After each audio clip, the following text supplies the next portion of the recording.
भ्रम का पुलिंदा। लेखक राजीव पटेल, सह लेखक संजय कुमार सिंह, सम्यक प्रकाशन। सबसे मजे की बात है कि भरहुत स्तूप से उत्खनन में जो स्तंभौर वेदिका प्राप्त हुई है, उस वेदिका पर चित्र संख्या 4 में जो फोटो है, वह फोटो भगवान बुद्ध की माता महामाया की है, जिसे आज निश्चित एजेंडा पर कार्य करने वाले ब्रह्मवंशी समुदाय के लोग लक्ष्मी या गजलक्ष्मी का फोटो कहते हैं। अब चित्र नंबर 4 के फोटो का छोटा हिस्सा को नजदीक से बड़ा करते हुए यहां दे रहा हूं। भरहुत स्तूप की वेदिका पर बना यह चित्र भगवान बुद्ध की माता महामाया देवी का है।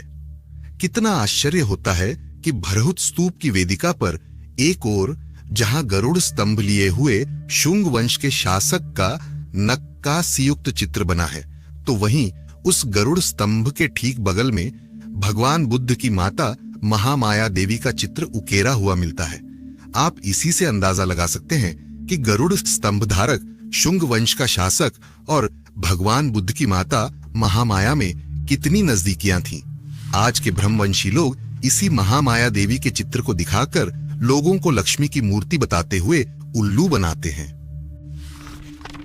जबकि सच्चाई यह है कि माता महामाया की यह चित्रकारी अनेक बुद्धों, भरहुत स्तूप से मिले अभिलेख में 7 बुद्धों के नाम पर बने भरहुत स्तूप की वेदिका से मिला है।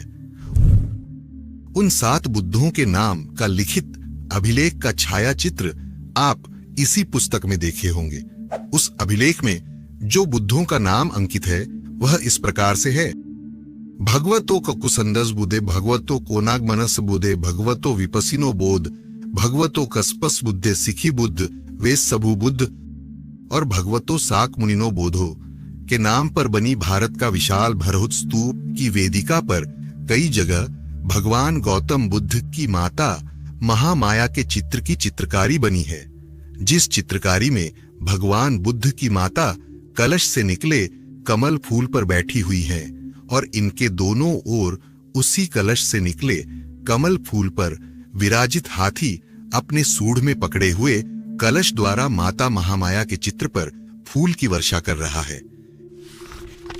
यह चित्र भारत की पुरातात्विक सच्चाई है, लेकिन ब्रह्मवंशियों द्वारा एक निश्चित एजेंडा के तहत लेखन की जो मुहिम चल रही है, उस लेखन अनुसार ये लोग महामाया के इसी चित्र को लोगों के बीच रखकर अपनी पुस्तकों द्वारा या मौखिक परंपरा द्वारा काल्पनिक युग की अलौकिक देवी बताते हुए भ्रम का पुलिंदा बनाते हैं।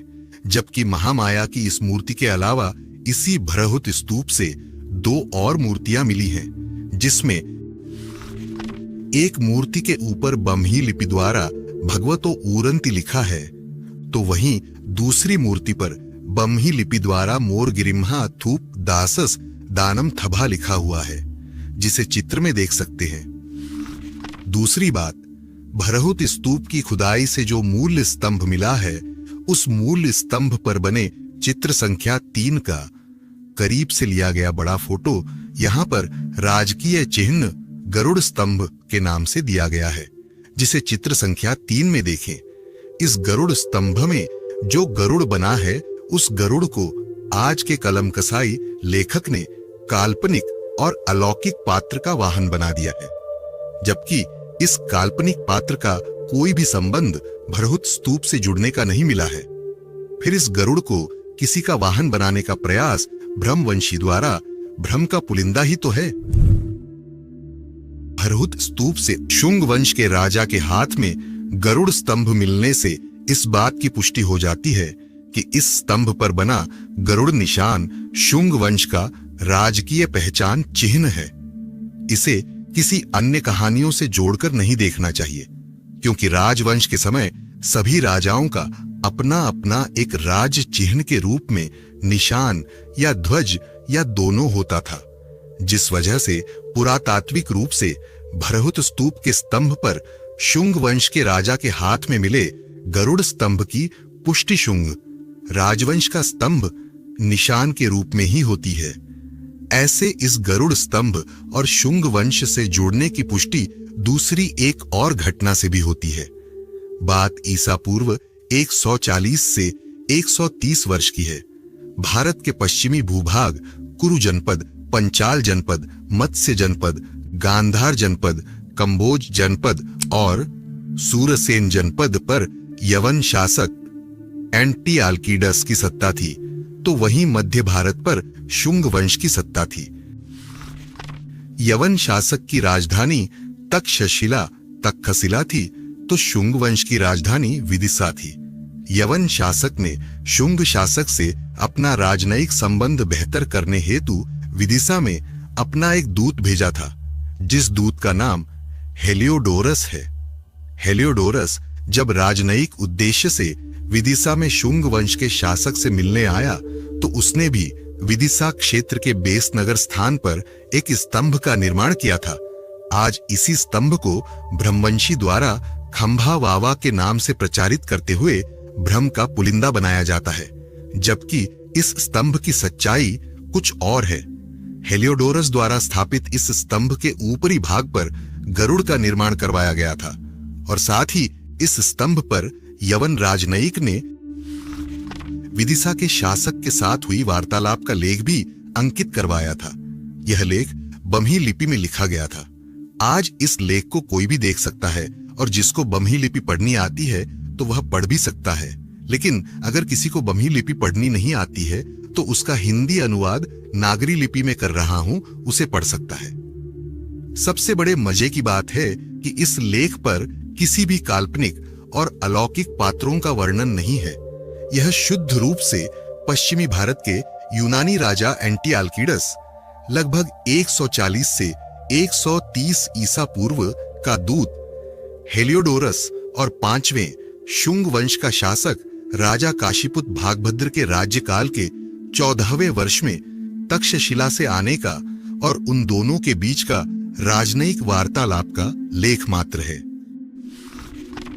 जिसे आज की भाषा में दो देश के राजाओं के बीच राजनयिक चर्चा भी कह सकते हैं।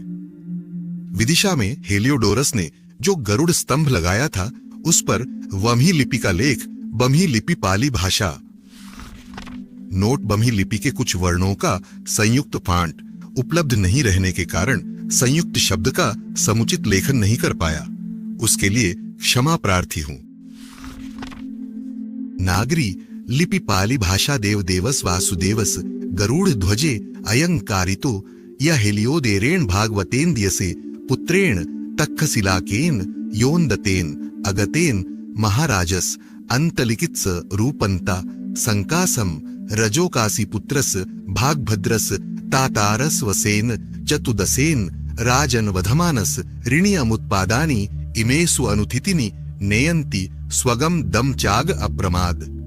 नागरी लिपि हिंदी भाषा देवों के देव जग के देव। यहां ध्यान दें कि सम्यक संस्कृति में जितने भी अरहत थे, उन सभी अरहत को देव कहा जाता था और उन सभी अरहत देव के देव को भगवान बुद्ध कहा जाता था। देखें, बुद्ध वंदना में सत्था देवम अनुसानम बुद्धो भगवाती का यह गरुड़ ध्वज की स्थापना तक्षशिला निवासी दिये के पुत्र और महाराजा अंतलिकित एंटिआल्कीडस के राजदूत ने किया था।